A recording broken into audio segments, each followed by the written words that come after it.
안녕하세요. 박종훈의 경제한방입니다. 지금 미국의 금융 상황이 정말 이상하게 흘러가고 있죠. 이걸 좀 비유해보자면 이 덥다고 에어컨을 빵빵하게 틀어놨거든요. 그런데 좀 한기를 느꼈다고 갑자기 이 난방을 확 틀어버린 그런 상황이 됐습니다. 만약에 집에서 그렇게 하면 어떻게 되죠?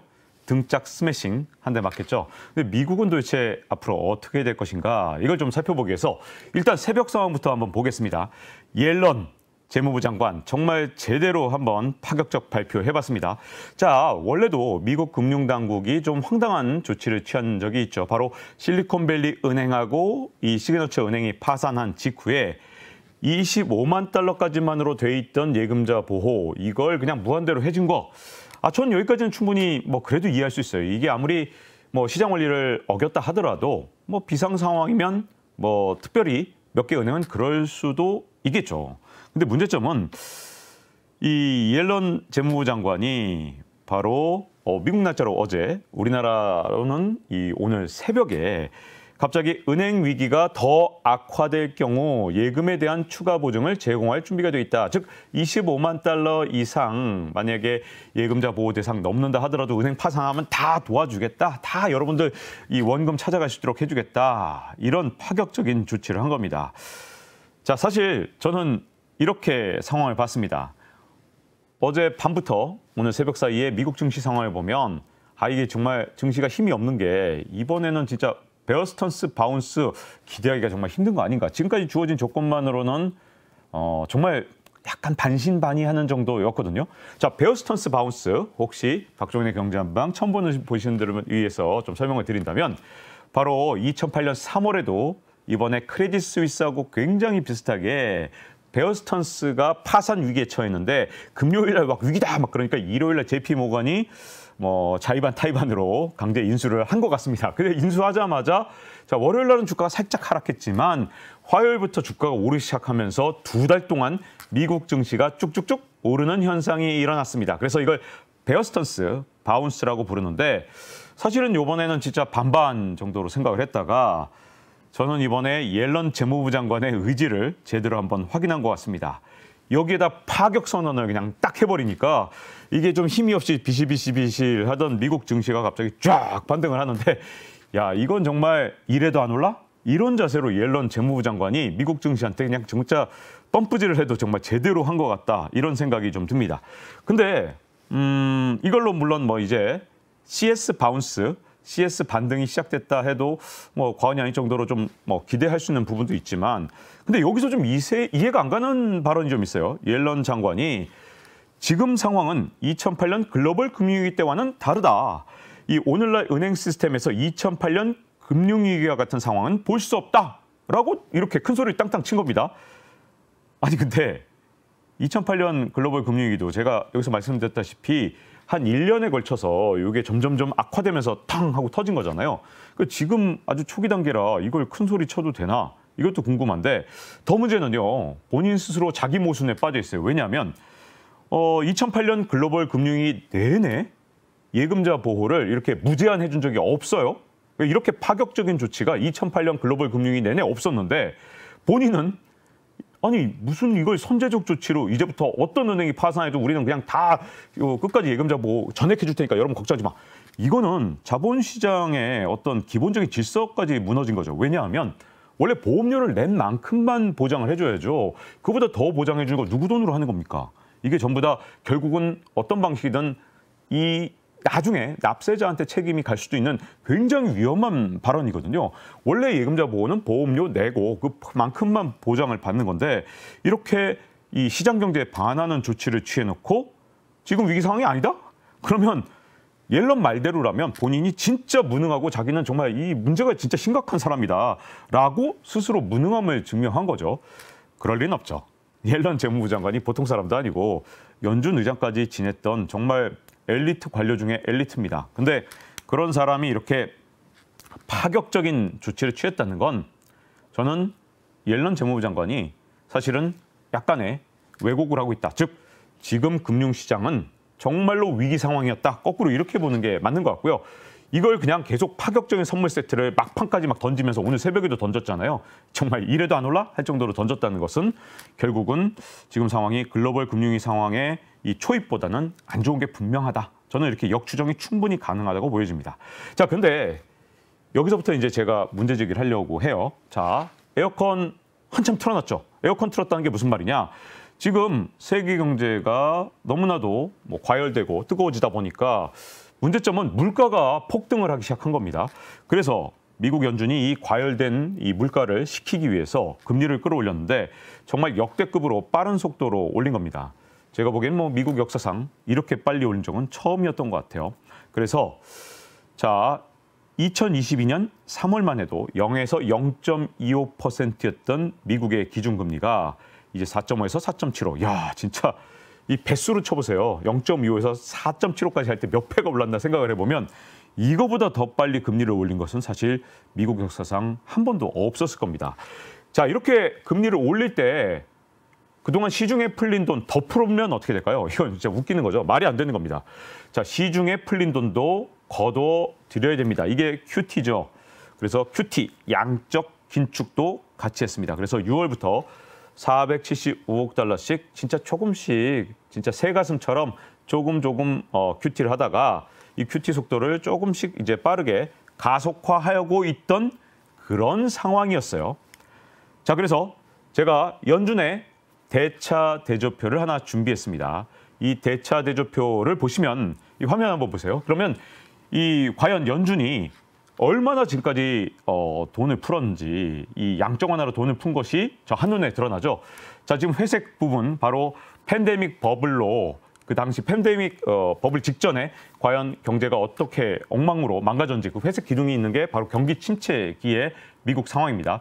그때 돈을 풀기 시작해서 양적 완화를 해서 진짜 엄청나게 대차 제조표에 저렇게 쌓이기 시작했는데 자, 팬데믹 이전에는 4조 2천억 달러. 근데 2022년 3월에는 8조 9천억 달러까지 늘어났습니다.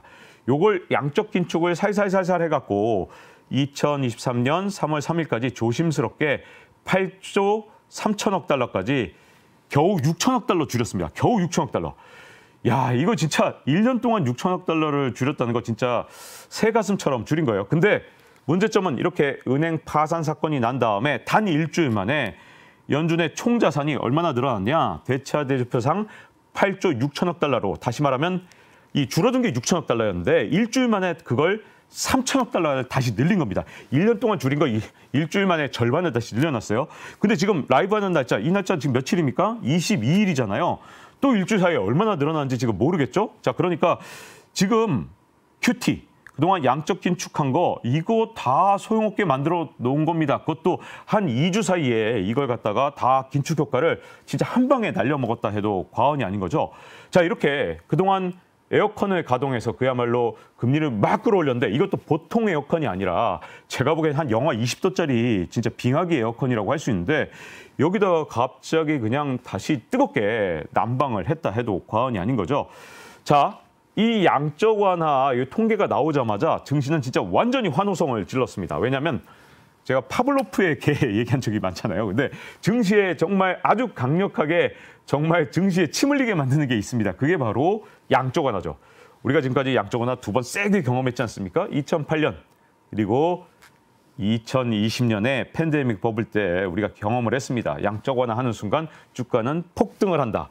근데 지금까지 양적 긴축했던 거 6천억 달러 가운데 3천억 달러를 그냥 갑자기 그냥 쫙 하고 이제 양적 긴축했던 거에 절반을 양적 완화했다는 것이 드러났고 또 지금 일주일 흐른 사이에 또 얼마나 했는지도 모르는 상황이면 이거 완전히 옛날로 돌아갔네? 라는 신호를 줬다 해도 과언이 아닌 거죠. 그러니 증시에서는 일단은 뭐 사자, 환호, 이게 주가 상승 이쪽으로 이어졌다고 볼 수 있습니다.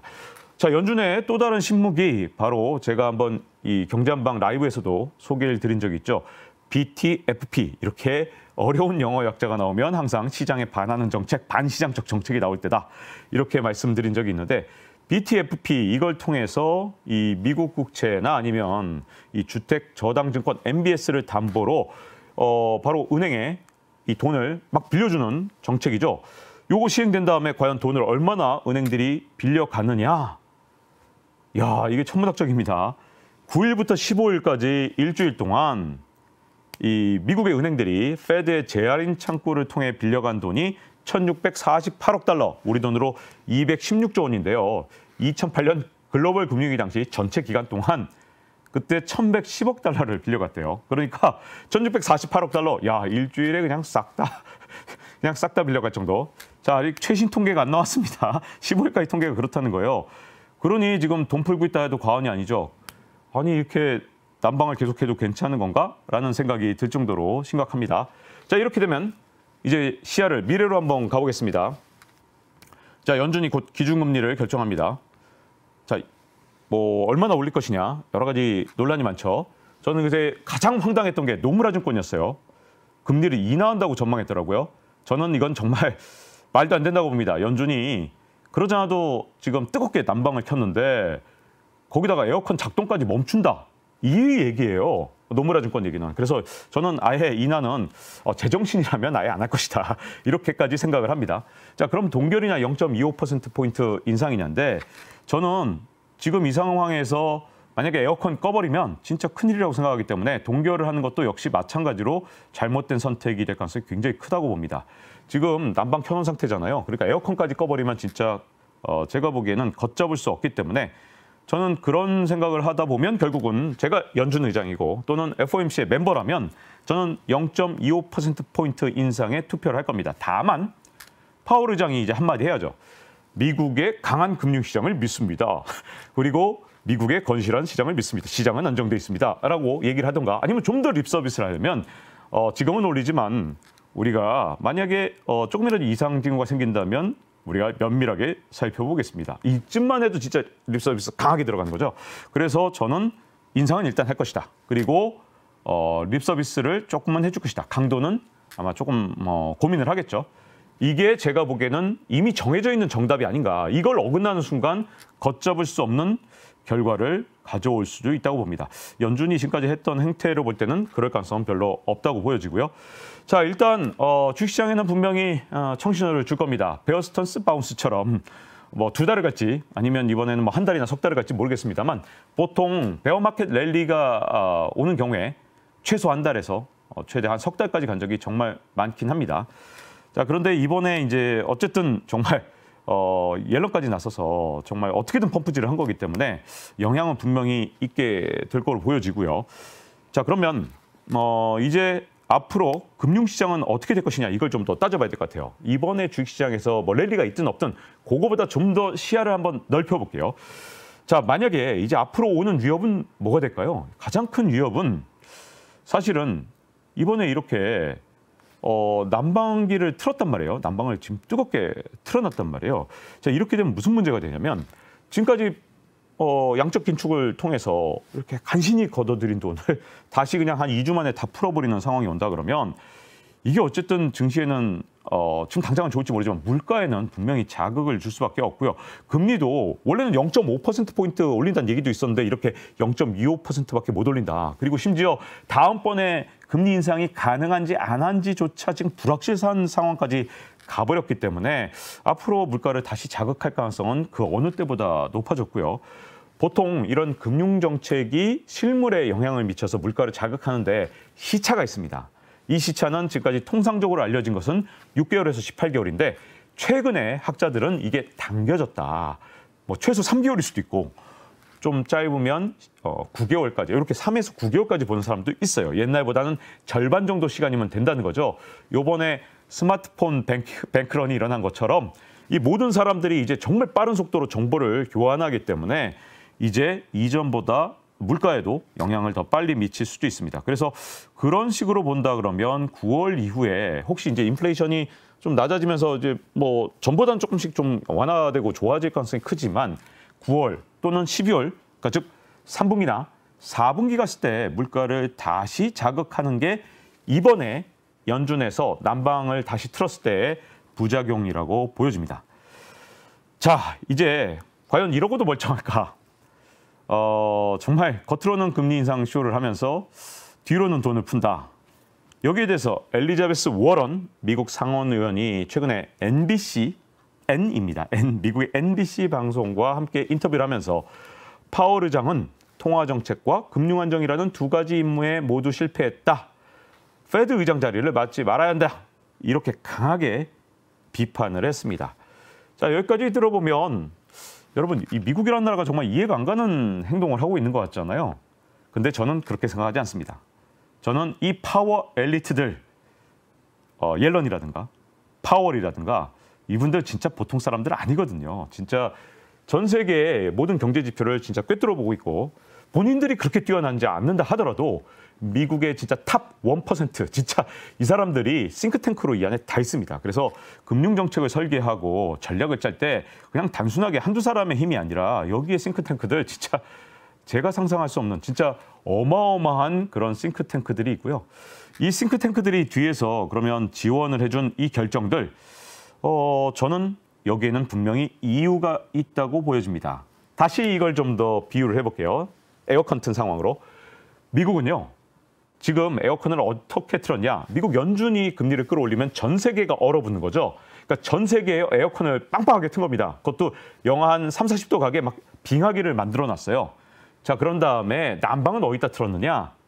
자기 집 안방에만 튼 겁니다. 즉 미국의 안방 그리고 미국 금융회사들한테 영향을 줄 수 있는 유럽이나 스위스 같은 그런 금융회사들 안방 여기만 튼 겁니다. 미국이 지금 현재 바라는 현재 가장 이상적인 상황은 이렇게 금리를 막 끌어올려도 절대로 이 선진국들 특히 미국 금융회사한테 타격을 줄 수 있는 그런 선진국 금융회사들은 이 추운 빙하기에서 좀 벗어나서 같이 난로를 쬐기를 바라는 거죠. 다 같이 이렇게 모여 앉아 난로를 쬐는 그 모습을 좀 상상해 보시면 돼요. 자, 그런데 이렇게 금리를 빠르게 끌어올렸을 때 어떤 나라인가는 반드시 부도가 났거든요. 부도가 안 난 적은 한 번도 없었습니다. 자, 이 부도가 왜 중요하냐? 여러분 혹시 옛날에 우리나라에 진짜 큰 홍수가 난 적이 있었는데 이 홍수가 났을 때 사실은 이런 겁니다. 강 전체에 이 홍수가 나서 막 범람을 하잖아요. 범람을. 그러면 전 세계에서 막 범람을 하잖아요. 뭐 이런 홍수를 한번 상상해 보세요. 근데 만약에 이게 그냥 계속 범람을 한 상태로 가면 강 주변 일대가 전부 초토화됩니다. 그런데 뚝이 딱 한 곳으로 무너져 버려요. 이게 쭉 강을 따라 뚝이 있는데 뚝이 한 곳으로 무너져요. 그러면 그쪽으로만 물이 쫙 빠져나가면서 이 강 전체 주변 오히려 보호가 되고 그 뚝이 무너진 곳만 초토화가 됩니다. 이 물이 한쪽으로 빠져나가면 되는 거거든요. 자, 지금의 상황도 굉장히 비슷해요. 그래서 지금 전체가 홍수가 나기 시작했는데 문제점은 어딘가 뚝이 딱 무너져요. 그 뚝이 뭐 예를 들어 뭐 특정한 A 국가 앞에 있는 뚝이 딱 무너져요. 그럼 A 국가는 초토화되고 이렇게 글로벌 금융회사들은 그것만 노리면서 야 이거 완전 벌처 펀더들 그냥 거기 가서 막 그냥 빚잔치 하면서 떼돈을 벌 수 있는 기회도 여기서 생기거든요. 그동안 이렇게 막 금리 끌어올리는 과정에서 미국 국채로 손해본 금액들 이런 금액들 미국 은행들 막 손해본 거 거기 가서 다시 다 이렇게 이익을 거둬들일 수 있습니다. 그렇기 때문에 지금까지 수많은 나라 특히 개도국에서 위기가 났을 때 여러분 잘 보세요. 미국에서 또는 선진국 금융회사들이 혹시라도 파산을 하면 금리 낮춰주고 돈 무한대로 지원해주고 막 진짜 막 전 세계 금융회사 선진국 금융회사들이 모여서 이걸 어떻게 도와줄까 고민하잖아요. 이번에도 통화사업 한 것처럼 통화사업 강화한 것처럼. 근데 개도국 은행들이 무너질 때 어떻게 하는지 아시죠? 금리 더 끌어올려라. 망할 놈은 망하게 해라. 절대로 지원해주지 마라. 이렇게 하죠. 그 이유가 바로 어딘가 뚝이 무너져서 이 홍수가 전 세계 지금 홍수가 다 지금 장기에 생겼으니까 어딘가 뚝이 무너져 주길 바라는 게 아니냐. 이렇게 추정하는 시각 충분히 가능할 것 같고요. 이왕이면 그 뚝이 무너지는 곳이 중국이었으면 좋겠다. 중국 쪽에서 딱 무너지면 얼마나 좋겠냐라고 내심 바라고 있는 게 아니냐. 이런 생각을 좀 할 수밖에 없는 상황이 됐습니다. 그러나 저는 과연 이게 미국과 선진국 금융회사들이 의도한 대로 100% 갈 것이냐. 여기에는 아직 좀 자신이 없습니다. 왜냐하면 미국도 지금 한 번도 가보지 않은 길을 가고 있거든요. 사실 2008년 글로벌 금융위기를 잘 생각해 보시면 그때는 이렇게 에어컨 틀고 난방을 튼 게 아니었어요. 그때는 금리를 쭉쭉쭉 끌어내리고 있었습니다. 근데 그러면서 난로를 뗀 거기 때문에 좀 상황이 다르고요. 이번엔 금리를 막 끌어올리면서 긴축 국면에서 갑자기 이렇게 난로를 떼니까 이거 당황스러워 이렇게 되는 거기 때문에 사실 미국 그리고 페드도 한 번도 가보지 않은 길을 가고 있다고 보여집니다. 더군다나 이번 크레딧 스위스 사태에서 진짜 뭐 심각한 문제들이 정말 많이 드러났죠. 아니 이거 진짜 너무한 거 아닙니까? 주주들한테 위험을 각오하고 투자한 사람들인데 주주들은 철저까지는 아니지만 그래도 조금 보호를 받았죠. 조금 보호를 받았는데 신종자본증권 여러분 기사 많이 보셨죠? 코코본드 이 보유자는 사실상 버림받았죠. 이런 황당한 일들이 저는 주식시장과 채권시장의 비대칭을 만들 거고 앞으로 어느 방향으로 튈지는 조금 더 지켜봐야 될 것 같고요. 잘못해서 이 본드런, 채권런이 일어날까 좀 더 지켜봐야 될 것 같습니다. 언젠간 이 본드런 가능성과 앞으로 미래 전망에 대해서 한번 말씀을 드릴까 하고요. 자, 어쨌든 어느 나라 앞에서 뚝이 무너질지 모르겠지만 여러분 대한민국 앞에서 뚝이 무너지게 해선 절대 안 됩니다. 그 뚝이 무너지냐 아니냐에 따라 그 나라의 국가의 운명이 결정되고요. 뚝이 무너진 나라는 앞으로 향후 20년 동안은 고통받을 게 분명합니다. 그 뚝을 지키려면 어떻게 되느냐? 괜히 지금 와서 뭐 다시 부채를 일으켜서 뭐 부동산 부양을 한다든가 또는 부채를 일으켜서 뭔가 증시의 부양이 일어나길 바라든가 아니면 긴축을 꺼려하면서 자꾸 몸을 사린다든가 했을 때 그 나라가 타깃이 되는 경우가 되게 많았기 때문에 앞으로 굉장히 철저하게 우리나라의 정부와 금융당국이 조심을 해야 될 것 같고요. 자, 이 중국 얘기를 마침 꺼냈잖아요. 아니 근데 여러분 이 미국 얘기를 한참 하다 보니까 우리가 어느새인가 중국을 잊어버렸어요. 중국은 진짜 괜찮아요? 아, 중국. 요즘에 뭐 금융위기 전조에 중국이 웃고 있다. 뭐 이렇게 컨텐츠를 만들거나 뭐 아니면 언론사 기사들도 좀 보고 있는 것 같은데 과연 중국은 어떤지를 이제 계속 이어서 말씀을 드리도록 하겠습니다.